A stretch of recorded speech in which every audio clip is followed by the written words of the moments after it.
অত্যন্ত গুরুত্ব সহকারে পালন করতে হবে। স্মার্তবাদীরা বলেন পুরুষোত্তম মাসে শুভ কার্য হয় না, কিন্তু আমাদের বৈষ্ণবীয় ভাবনা, বৈষ্ণবীয় শাস্ত্র, গোস্বামীগণের সিদ্ধান্ত হলো পুরুষোত্তম মাসই হচ্ছে ভজনের উপযুক্ত সময়। The most suitable time praying the all power supreme being Krishna Purushottam month. That most logical and suitable time, that is high time praying the and dedicate the our heartiest dignity Almighty Creator Krishna.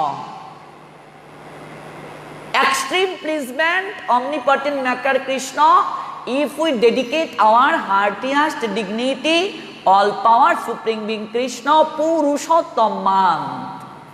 অতিশয় আনন্দিত হন ভগবান কৃষ্ণ। সেই পুরুষোত্তম মাসে পদ্মিনী পরমা দুটা একাদশী কৃপা করে আবির্ভূত হন। এমনিতে 24টা একাদশী, পুরুষোত্তম মাসে দুটা একাদশী পদ্মিনী পরমা, এই হচ্ছে 26টি একাদশী। তো পদ্মপুরাণ আমাদেরকে বলছেন প্রতিটা একাদশী তিথি যদি কেউ কায় মনোবাক্যে রাত জাগরণ পূর্বক হরিকথা শ্রবণের মাধ্যমে কাটায়, পদ্মপুরাণ আমাদেরকে বলছেন যে ব্যক্তি প্রতিটা একাদশী তিথি রাত জাগরণের মাধ্যমে হরিকথা শ্রবণের মাধ্যমে কাটাবে, তার 30 কুল উদ্ধার হয়ে যাবে। হরি বল, কত কুল?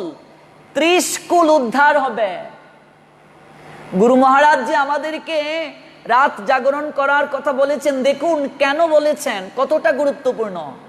30 কুল উদ্ধার হবে কেউ যদি প্রতিটা একাদশী কৃষ্ণ কথা শ্রবণের মাধ্যমে রাত জাগরণ করে। পদ্মপুরাণ আমাদেরকে বলছেন 30 কুল তার উদ্ধার হয়ে যাবে। 30 কুল কি কি?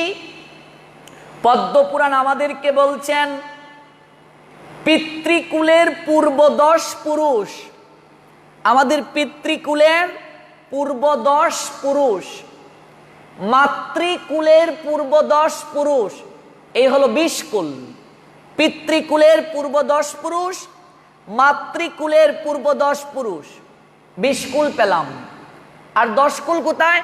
শ্বশুর কুলের পূর্ব 10 পুরুষ, যারা বিবাহ কার্য সম্পাদন করেছেন, শ্বশুর কুলের পূর্ব 10 পুরুষ, এই হচ্ছে 30 কুল উদ্ধার হয়ে যাবে। পদ্মপুরাণ আমাদেরকে বলছেন কেউ যদি প্রতিটা একাদশী তিথিতে হরিকথা শ্রবণের মাধ্যমে রাত জাগরণ করে। তাছাড়া আমরা পুরাণ শাস্ত্রে আরো দেখতে পাই, কেউ যদি প্রতিটা একাদশী তিথি নির্জলা প্রতিপালন করে হরিকথা শ্রবণের মাধ্যমে রাত জাগরণ করে, ভগবান শ্রীহরি, ভগবান কৃষ্ণ দেবর্ষি নারদকে উদ্দেশ্য করে বলছেন, হে নারদ, সেই ব্যক্তি পরবর্তী জন্মে অবশ্যই গোপীদের সঙ্গে রাস লীলার অধিকার লাভ করবে। চমৎকার শিক্ষা দিয়েছেন। এই জন্য অতীব গুরুত্বপূর্ণ এই রাত জাগরণ। এই রাত জাগরণ আমাদের প্রত্যেককেই করতে হবে এবং প্রতিটা একাদশী তিথি আমরা গুরু মহারাজের কৃপায় পালন করার চেষ্টা করছি। তার ধারাবাহিকতায় আজ পার্শ্ব একাদশী তিথি এবং ভগবান বামন দেবের আবির্ভাব তিথি, এই পার্শ্ব একাদশী তিথিতেও আমরা রাত জাগরণ করছি। তো পার্শ্ব একাদশী কেন আজকের একাদশীটির নাম, এখন আমরা সেই কথাটা জানবো। আজকের একাদশীকে কেন পার্শ্ব একাদশী তিথি বলা হয়, এই তত্ত্বটি আছে ব্রহ্মবৈবর্ত পুরাণে।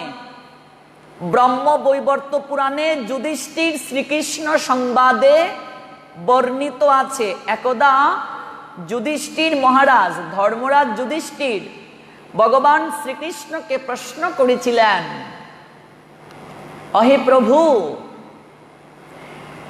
এই ভাদ্র মাসের শুক্ল পক্ষের একাদশী তিথির নাম কি? এই তিথি পালন করলে কি হয়? পরমেশ্বর ভগবান কৃষ্ণ ধর্মরাজ যুধিষ্ঠিরের প্রশ্ন শুনে অত্যন্ত সন্তুষ্ট হয়ে বলছেন, অহে ধর্মরাজ, ভাদ্র মাসের শুক্ল পক্ষের একাদশীর নাম হচ্ছে পার্শ্ব একাদশী তিথি। এই ব্রত পুণ্য ফল প্রদায়িনী, স্বর্গমুক্ষদায়িনী। এই একাদশী তিথিকে পার্শ্ব একাদশী কেন বলা হয়? তার কারণ হচ্ছে পার্শ্ব শব্দটির অর্থ হচ্ছে পাশ, পার্শ্ব, পাশ। এই তিথিতে অর্থাৎ আজকের এই দিনে ভগবান এক পাশ থেকে আরেক পাশে নিদ্রায় যান। চমৎকার তত্ত্ব, ভালো করে বুঝতে হবে। শুধু আমরা তিথি পালন করি, মাহাত্ম্য জানি না, তত্ত্ব জানি না। তত্ত্ব না জেনে ধর্ম পালন করলে আজকে পালন করছি, আগামীকাল শ্রদ্ধা উঠে যাবে। কেন এই একাদশীর নাম পার্শ্ব একাদশী হলো? যদি আপনাকে কেউ প্রশ্ন করে, আপনাকে বলতে হবে না আজকের এই একাদশীর আরেকটা নাম আছে জয়ন্তী একাদশী। পার্শ্ব একাদশীর আরেকটা নাম হচ্ছে জয়ন্তী একাদশী। তাছাড়া এই একাদশীর আরেকটা নামও আছে পরিবর্তিনী একাদশী। তিনটা নাম আজকের একাদশীর। পার্শ্ব একাদশীকে জয়ন্তী একাদশীও বলা হয়, পরিবর্তিনী একাদশীও বলা হয়। কেন বলা হয়? ভগবান কৃষ্ণ উত্তর দিচ্ছেন যুধিষ্ঠির মহারাজকে, যিনি এই তিথিতে ভক্তি ভরে শ্রী বামন দেবের পূজা করেন, তিনি ত্রিলোকে পূজা পান। যিনি কমল নয়ন শ্রী বিষ্ণুর কমল দ্বারা পূজা করেন। কমল নয়ন মানে কি? নয়ন মানে চোখ, কমল মানে হচ্ছে পদ্ম, পদ্মের নিয়ায় যার চোখ তাকে কমল নয়ন বলা হয়। কমল শব্দটির অর্থ পদ্ম। পদ্ম দ্বারা ভগবান বিষ্ণুর যারা আজকের তিথিতে পূজা করে, কিংবা পদ্ম ফুলের মালা যারা ভগবানকে অর্পণ করে, ভগবানের গলায় পরিয়ে দেয় পদ্ম ফুলের মালা আজকের তিথিতে, কিংবা পদ্ম ফুল দ্বারা যারা ভগবানকে পূজা করে, ভগবান বলছেন তিনি নিঃসন্দেহে ভগবানের সমীপে গমন করবেন। যে পুণ্য এই পার্শ্ব একাদশী তিথি পালন করলে লাভ হয়, বাজপেয় যজ্ঞেও তা লাভ হয় না। এই একাদশীতে শায়িত ভগবান অনন্ত শয্যায় পার্শ্ব পরিবর্তন করেন, অর্থাৎ শয্যা পরিবর্তন করেন। ভগবান তো অনন্ত সাগরে, ভগবান বিষ্ণু অনন্ত সাগরে নিদ্রায় শায়িত। তো আজকের এই দিনে, আজকের এই তিথিতে ভগবান কি করেন? ভগবান বাম পাশ থেকে, আমরা পাশ বলতে বুঝেছেন, আমরা কাত বলি, বাম কাতে ঘুমানো, এইভাবে বাম পাশ থেকে আজকের এই তিথিতে ভগবান ডান পাশে ঘুরে নিদ্রায় যান। ওই যে শয়ন একাদশী আমরা করেছিলাম, শয়ন একাদশী থেকেই তো চাতুর্মাস্য ব্রত শুরু। শয়ন একাদশীতে ভগবান শয়ন করেছিলেন বাম পাশ দিয়ে। আজকের এই তিথিতে ভগবান বিষ্ণু বাম পাশ থেকে, অর্থাৎ বাম কাত থেকে ডান কাতে গমন করেন। এই জন্য এই তিথিকে বলা হয় পার্শ্ব একাদশী তিথি। বাম পাশ থেকে ডান পাশে আসছেন। তো বলছেন ভগবান অনন্ত শয্যায় পার্শ্ব পরিবর্তন করেন, বাম অঙ্গ থেকে ডান অঙ্গে, দক্ষিণ অঙ্গে শয়ন করেন। তাই এই একাদশীকে পরিবর্তিনী একাদশীও বলা হয়। অর্থাৎ ভগবান তার নিদ্রার অঙ্গকে পরিবর্তন করেন, বাম অঙ্গ থেকে ডান অঙ্গে নিদ্রায় যান। অঙ্গ পরিবর্তন করেন, স্থান পরিবর্তন করেন, বাম পার্শ্ব থেকে ডান পার্শ্বে। এই জন্য এটাকে পরিবর্তিনী একাদশীও বলা হয়, জয়ন্তী একাদশীও বলা হয়, পার্শ্ব একাদশীও বলা হয়। এবার এই কথা শুনে যুধিষ্ঠির মহারাজ ভগবান কৃষ্ণকে প্রশ্ন করলেন, ওহে জনার্দন, এই সকল কথা শুনে আমার মনে একটা প্রশ্ন জাগছে, সন্দেহ জাগছে। আপনি কি রূপে শয়ন করেন, আবার কি রূপেই পার্শ্ব পরিবর্তন করেন? চাতুর্মাস্য ব্রতকারীর কি বিধান? আপনার শয়নকালে লোকে তখন কি করে? আপনি বলি মহারাজকে কি জন্য নাক পাশে বন্ধন করেছিলেন? হে প্রভু, কৃপা করে আমার হৃদয়ে মাঝে যে প্রশ্নগুলো জাগ্রত হয়েছে আপনি তার সংশয়কে দূর করেন। যুধিষ্ঠির মহারাজ বলছেন চাতুর্মাস্য ব্রতকারীর কর্তব্য কি? যে শয়ন একাদশী থেকে চাতুর্মাস্য ব্রত শুরু হয়েছে, তার কর্তব্য কি? তাছাড়া আপনি কিভাবে পার্শ্ব পরিবর্তন করেন? বলি মহারাজকে কেন আপনি পাতালে প্রেরণ করেছিলেন? এই পাতালের একটা জায়গা হচ্ছে সুতল, সুতলে কেন প্রেরণ করেছিলেন? এবার ভগবান বলতে শুরু করছেন, তাহলে শুনো হে ধর্মরাজ, ত্রেতা যুগে বলি নামে এক অসুর কুলজাত আমার ভক্ত ছিল। বলি মহারাজ কে? কার বংশধর?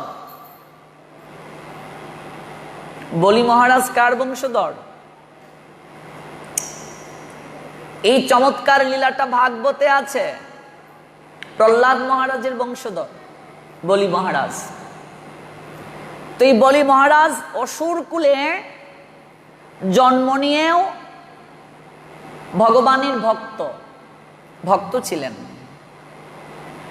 প্রতিদিন শ্রদ্ধাযুক্তভাবে বিভিন্ন মন্ত্র দ্বারা ভগবান যুধিষ্ঠিরকে বলছেন আমার পূজা করতেন। আমরা এটা কোথা থেকে আস্বাদন করছি? ব্রহ্ম বৈবর্ত পুরাণ থেকে।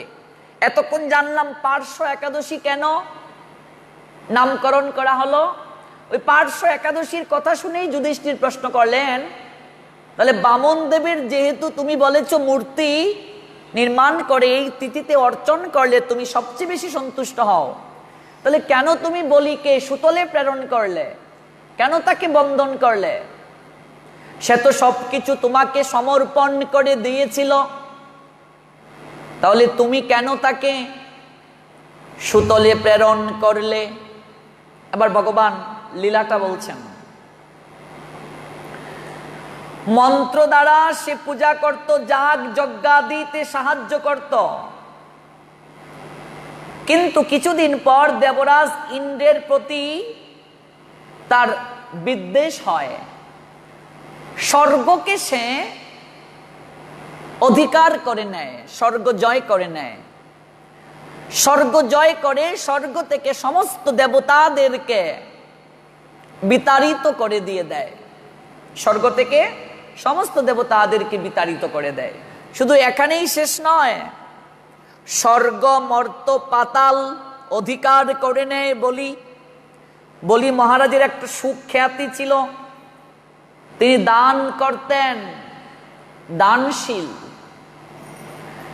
দান করতে করতে তার মাঝে অহংকার চলে এসেছিল। দেখুন দানেরও তিনটা প্রকার আছে, শ্রীমদ্ ভগবদ গীতা আমাদেরকে বলছেন, সাত্ত্বিক, রাজসিক, তামসিক, তিন প্রকার দান। দান হবে সাত্ত্বিক ভাবে, এক হাতে দান করলে যেন আরেক হাত না জানতে পারে। আমরা করোনা ভাইরাসের ক্রান্তি লগ্নে আমরা অনলাইনে দানের কত চিত্র দেখলাম, এরকমও কিছু ছবি অনলাইনে এসেছে। একজনে একটা মাস্ক দান করছে, কিন্তু 10 জন হাতে ধরে ছবি তুলছে, কাকে দান করা হচ্ছে বোঝা যাচ্ছে না। এখন দান করাটা একটা প্রচারের মাধ্যম হয়ে গিয়েছে। কেউ যদি একটা কলাও দান করে এটাও ছবি তুলে ফেসবুকে আপলোড করছে। এই দানের কোনো মাহাত্ম্য নেই। দান 3 প্রকার, সাত্ত্বিক, রাজসিক, তামসিক। সাত্ত্বিক দান যদি না করা হয় সেই দানের কোনো লাভ হবে না। গুরু মহারাজের অহৈতুকী কৃপাতে বাংলাদেশের 64 জেলার প্রায় সব জেলাতেই আমি গিয়েছি, প্রবচন করেছি। বাংলাদেশে যত মন্দির দেখলাম সমস্ত মন্দিরে নেম প্লেট আছে, কেবলমাত্র আমাদের গুরু মহারাজের মন্দিরে কোনো নেম প্লেট নেই। কেউ যদি মন্দিরে কোনো অনুদান করে, আমাদের গুরু মহারাজের মন্দিরে কেবল কোনো নেম প্লেট নেই, নাম লেখা নেই। গুরু মহারাজ একদিন আমাকে বলেছিলেন আমাদের মন্দিরে কোনো নেম প্লেট আছে, কথার প্রসঙ্গে বলেছিলেন। কেন? কারণ তুমি দান করেছো, ভগবানকে দেখেননি, তিনি কি অন্ধ? নেম প্লেট লাগাতে হবে? একটা ফ্যান যদি কেউ মন্দিরে দান করে, ফ্যানের পাকাতে নাম লিখে দেয়, এই দানের কোনো মাহাত্ম্য নেই।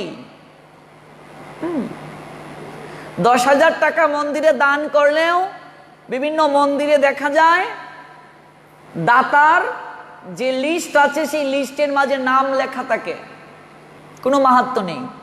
বিভিন্ন মন্দিরে গেলে নেম প্লেটের জন্য মন্দিরের কোনো কিছু দেখা যায় না, নেম প্লেট দ্বারাই মন্দিরের দেয়াল হয়ে যায়। এই দানের কোনো মাহাত্ম্য নেই, কিচ্ছু লাভ হবে না। এত দান করার পরও কৃপা কেন হচ্ছে না? আমরা দান কি করে করতে হয় জানি না। ভগবানের কাছে আমরা প্রণাম দিয়ে কত কিছু ভিখারির মতো চাই, প্রভু এই দাও ওই দাও, কত কিছু চাই।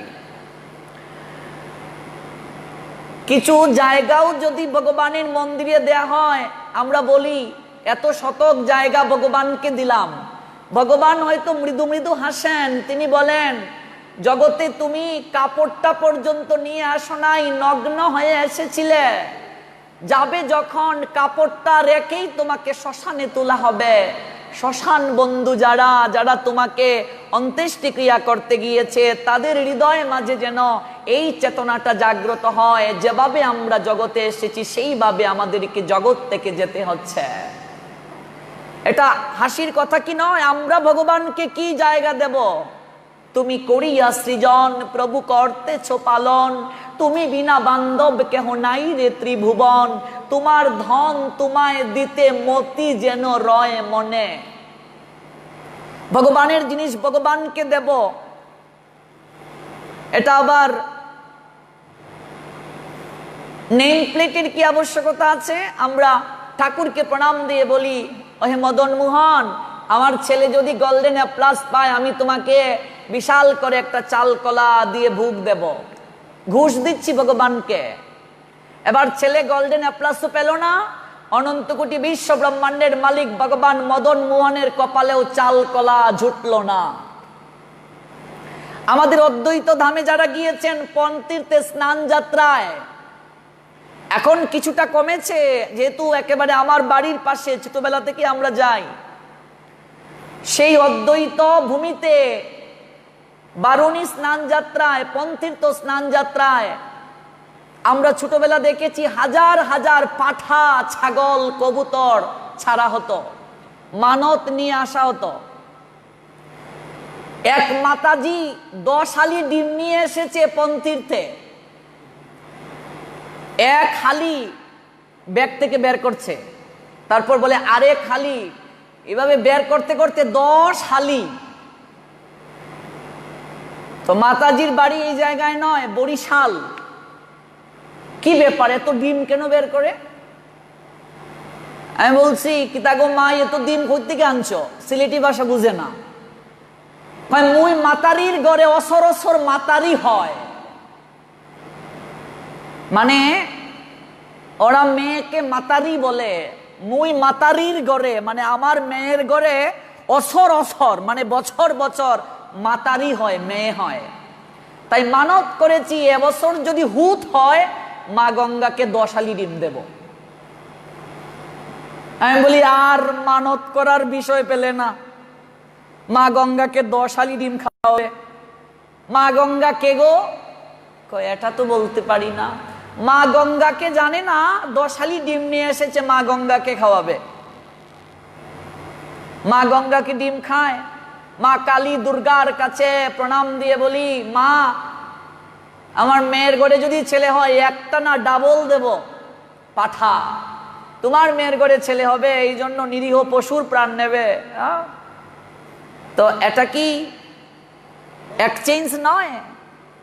এই জন্য মনে রাখতে হবে, মানত যারা করে জগতে, মানত যারা করে তারা স্বার্থপর। শাস্ত্র বলছেন আমার কি প্রয়োজন ভগবান কি জানেন না?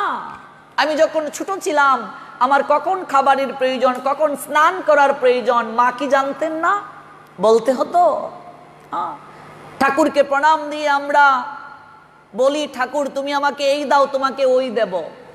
এবার মেয়ের ঘরে ছেলেও হলো না, মা কালীর কপালে পাঠার মাথাও জুটলো না। আর মাতারির ঘরে হুত হলো না, মা গঙ্গার কপালে দশালি ডিমও জুটল না। এটাকে দোকানদারি বলছে। আমাকে 20 টাকা দাও, 1 কেজি লবণ দেব, টাকা নাই, লবণ নাই। No exchange, admire, admire, no exchange. হ্যাঁ, এক্সচেঞ্জিং চলবে না এখানে। Only dedicate, heartiest admire, dedicate omnipotent maker Krishna. Extreme, heartiest, admire, dedicate all power supreme being Krishna. No person can be happy without admire. The heart is formed for admire. We've forgotten that topic. Almighty Creator Krishna Govinda Madan Mohan is most companion, most intimate acquaintance of our life, that causes we suffer most gradually. We've forgotten that topic. যেদিন বুঝতে পারবো the omnipotent maker Madan Mohan is most value, most pal of our life, that's time we suffer extreme happily and gladly situation. এই তত্ত্বটা আমাদেরকে বুঝতে হবে। এই জন্যই তো আমরা দুঃখ পাচ্ছি। তোমার ছেলে পরীক্ষায় যাবে, আগেই মদন মোহনকে একটা বুক দিয়ে বলো না যে আমার ছেলেটা পরীক্ষায় যাচ্ছে, যেন পরীক্ষা ভালো হয়। এটা ঘুষ দেওয়ার কি আছে ভগবানকে? এই জন্য দান 3 প্রকার, সাত্বিক, রাজসিক, তামসিক। তুমি দানটা কিভাবে করছো এটা ডিপেন্ড করছে তোমার মনোবৃত্তির উপর।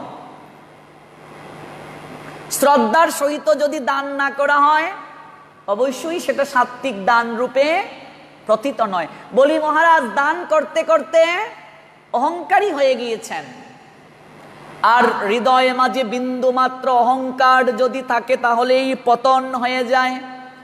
আমরা হরিশ্চন্দ্র মহারাজকে দেখতে পাই। সসাগরা পৃথিবীর হরিশ্চন্দ্র মহারাজ সমস্ত কিছুকে দান করে দিয়েছিলেন, সবকিছুকে তিনি দান করে দিয়েছেন। বিশ্বামিত্রকে, বিশ্বামিত্র মুনিকে। বিশ্বামিত্র মুনি বলছেন দান করলে তো দক্ষিণা দিতে হয়, দক্ষিণা দাও। কি দক্ষিণা চান?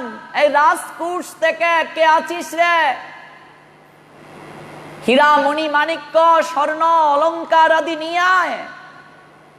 মুনিবর বলছেন রাজা হরিশ্চন্দ্র, তুমি তো আমাকে সব কিছুই দান করে দিয়েছ, তাহলে এই রাজকুশকেও নিশ্চয়ই আমায় দান করে দিয়েছ।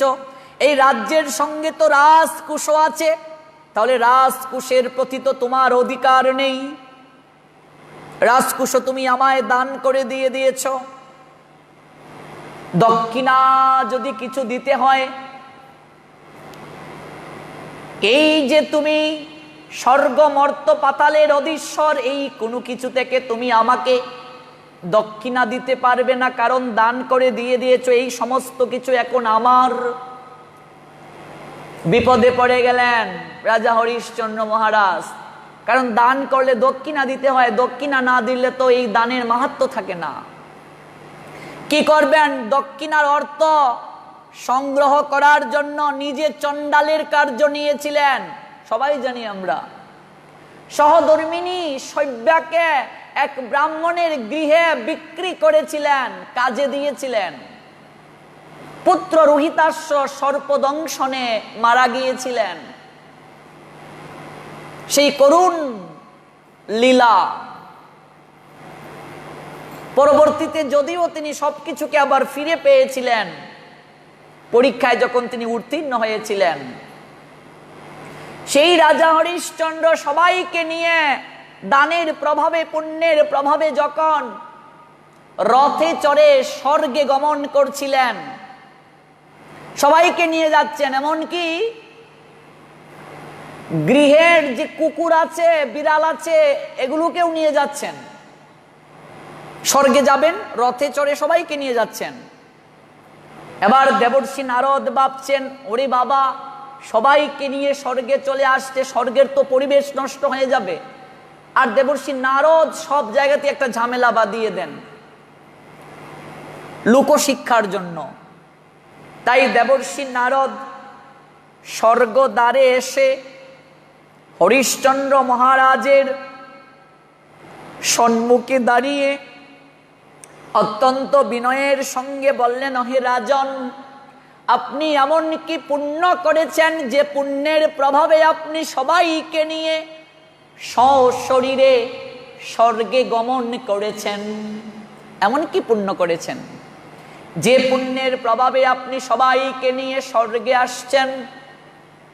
কথাটা শোনার সঙ্গে সঙ্গে রাজা হরিশ্চন্দ্রের মনে অহংকার জেগে গেল। কি বলছেন দেবর্ষি? আপনি জানেন না, ত্রিজগৎ সংসার আমাকে জানে, ত্রিজগৎ সংসার আমাকে চিনে। আমি রাজা হরিশ্চন্দ্র স্বর্গ মর্ত পাতালের অধীশ্বর হয়ে সমস্ত কিছুকে আমি দান করে দিয়েছি। দক্ষিণার অর্থকে জোগাড় করার জন্য নিজে চণ্ডালের কার্য নিয়েছি।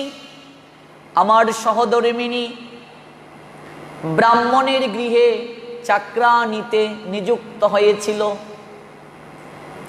আমি স্বর্গে যাব না তো কে স্বর্গে যাবে সশরীরে? অহংকার করে যখন এই কথাটা বললেন, সঙ্গে সঙ্গে রথ থেমে গেল। না গেল স্বর্গে, না আসলো মর্তে, মাস জায়গায় রথটি থেমে গিয়েছিল। দেখুন, দান করে বিন্দুমাত্র অহংকার করার কারণে কি হলো? এই জন্য দান তিন প্রকার, সাত্ত্বিক, রাজসিক এবং তামসিক, তিন প্রকার দান। বলি মহারাজের মনেও অহংবোধ জেগে গেল। তাই ভগবান লোক শিক্ষার জন্য, তার অহংকারকে চূর্ণ করার জন্য, দেবতাদের স্বর্গ রাজ্যকে পুনরায় ফিরিয়ে দেওয়ার জন্য ভগবান বামন রূপে আবির্ভূত হওয়ার সংকল্প নিলেন। ভগবান বিষ্ণু, সে অনেক কথা, আমি সংক্ষেপে যাচ্ছি। আমরা রাত 3টা পর্যন্ত হরিকথা শ্রবণ করব, তাই সংক্ষেপে যাচ্ছি। দেবলোককে জয় করে যেহেতু নিয়েছিল, তাই ইন্দ্র অন্যান্য সমস্ত দেবতাগণ স্বর্গরাজ্য হারা হয়ে ভগবানের শরণাপন্ন হয়েছিলেন। ভগবানের শরণাপন্ন হয়ে তারা অজুর ধারায় ক্রন্দন করেছিলেন। তখন ভগবান দেবতাদের দুঃখকে দূর করার জন্য এবং জগৎজীবকে শিক্ষা প্রদান করার জন্য ভগবান বামন রূপে আবির্ভূত হওয়ার সংকল্প গ্রহণ করলেন। তো কার কোলে তিনি আবির্ভূত হলেন? ভগবান বামনদেব দেবমাতা অদিতির গর্ভে। বামনদেবের আবির্ভাব সে চমৎকার লীলা। কেন তিনি এই বটু হলেন, ছোট্ট বামন হলেন, অদিতির গর্ভে আসলেন? বহু জন্ম তারা আরাধনা করেছিল ভগবানকে পুত্ররূপে লাভ করার জন্য। আবির্ভূত হলেন, আবির্ভূত হয়ে ব্রহ্মচারী বালক বামন বলির যজ্ঞে অংশগ্রহণ করলেন। বলি মহারাজ যে যজ্ঞ করছে, সেই যজ্ঞে অংশগ্রহণ করলেন। যজ্ঞে অংশগ্রহণ করার পর বলি মহারাজ অত্যন্ত সন্তুষ্ট হয়ে ভগবান বামনকে চিনতে পারলেন না। তিনি যে ভগবান চিনতে পারলেন না। তাকে যথাযোগ্য সম্মান করলেন, অতিথি নারায়ণ, পাদ প্রক্ষালন করলেন, আসনে বসতে দিলেন। বলছেন, হে বামন, ব্রাহ্মণ বালক,